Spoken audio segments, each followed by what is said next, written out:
raising, lowering, eccentric, concentric. Now, tempo might be the least sexy thing I can talk about when it comes to training, but understanding it can seriously help improve your efficiency, your gains, your avoiding plateaus. It might actually be the most underrated variable in your training. Using various tempo schemes through sets has been shown to have a big impact on the micro trauma in the muscle, which is what we want for growth. And if your typical guy's workout, most guys are doing 8 to 10 reps, usually 3 sets. And most of these guys are doing, 1 rep's taking them 3 to 4 seconds to complete. 2 seconds up, 2 seconds down. That's the typical, but that is not going to work. It's shit.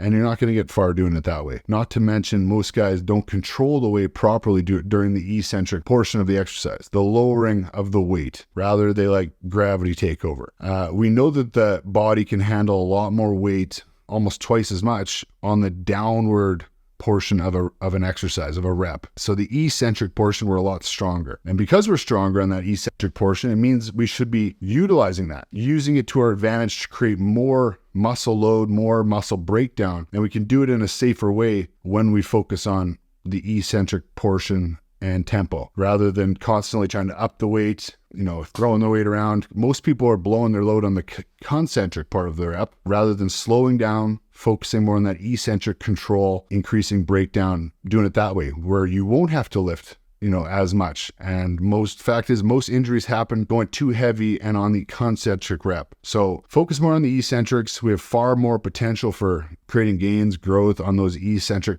reps. So that's something that just keep that in mind at all times, boys.